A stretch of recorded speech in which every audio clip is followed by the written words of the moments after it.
Former inmates of Reddit, what are some things about prison that people outside wouldn't understand? Serious. Sometimes you miss it once you're out. There are some days where I just feel defeated by the daily stresses of life, and I remember being able to wake up every day and not really have to worry about a lot of things. I don't have rent or utilities to pay, I don't have to go grocery shopping, I don't have to do yard work, I don't have to keep a schedule of places to be and worry about making sure I have enough time to get from place to place or anything. It was a weird kind of freedom while being extremely unfree. Some of the people that I met inside are really dumb. For example, there were strangely a lot of people that didn't believe in dinosaurs. You'll be starved of medical attention, whether you're withdrawing severely or have chest pain. If you buzz up, most of the time you'll be told you are fine or a guard will look through the flap 8 hours later. You've basically got to die to get any attention. I'll take a different angle on this instead of the usual horror stories. As violent and crazy as it was, there were a lot of good parts too. As someone that has had a pretty chaotic life, having a secure day-to-day life, employment and lots of trusted friends around me for a few years was really nice. There's a certain level of comfort that comes with being surrounded by murderers that you're actually friends with. New inmates come and go, but you're tucked away in the long-term unit where there's a 3-month waiting list to even apply to transfer in. It really was a very peaceful experience for me. I was in a female prison, so my experiences are different. Sex happened a lot. And it was weirdly casual in a fucked up way. Between guards and inmates. And inmates and other inmates. A lot of girls had boyfriends or husbands on the outside but would blow a guard for extra commissary or finger each other because you were bored standing in line. This seriously happened.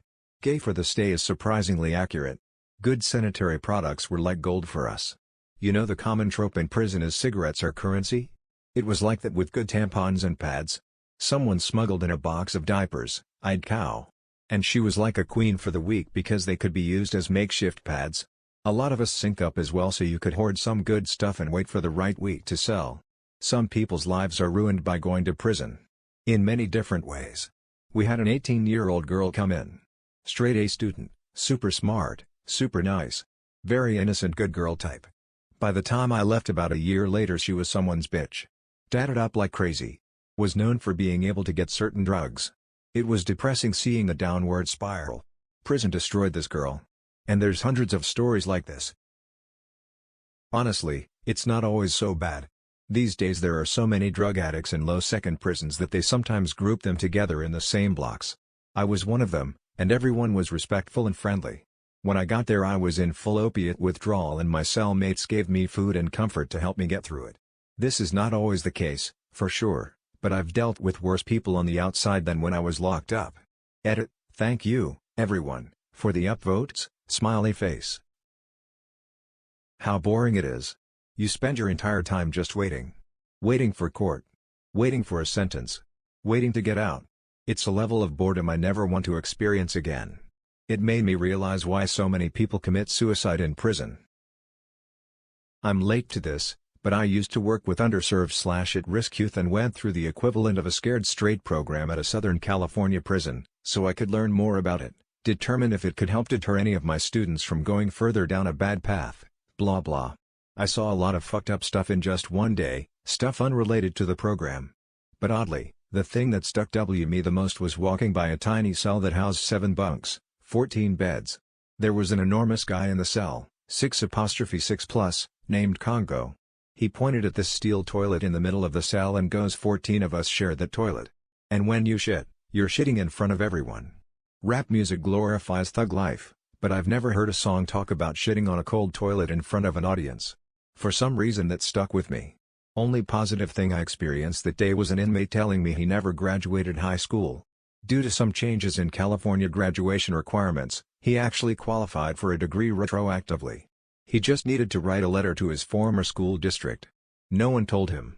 He still had a lot of years left on his sentence, but due to our random run-in each other, he'll at least have his diploma when he gets out.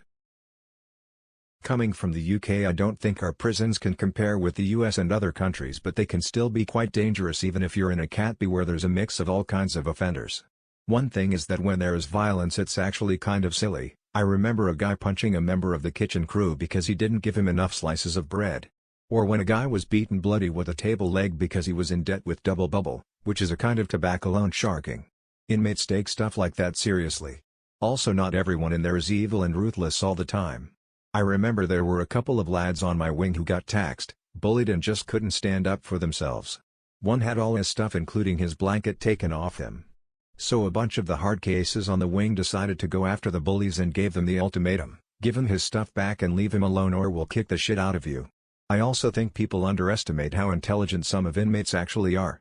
But also I don't think people realize how fucking stupid a lot of the inmates are. Like, I had no idea it was possible to be that dull.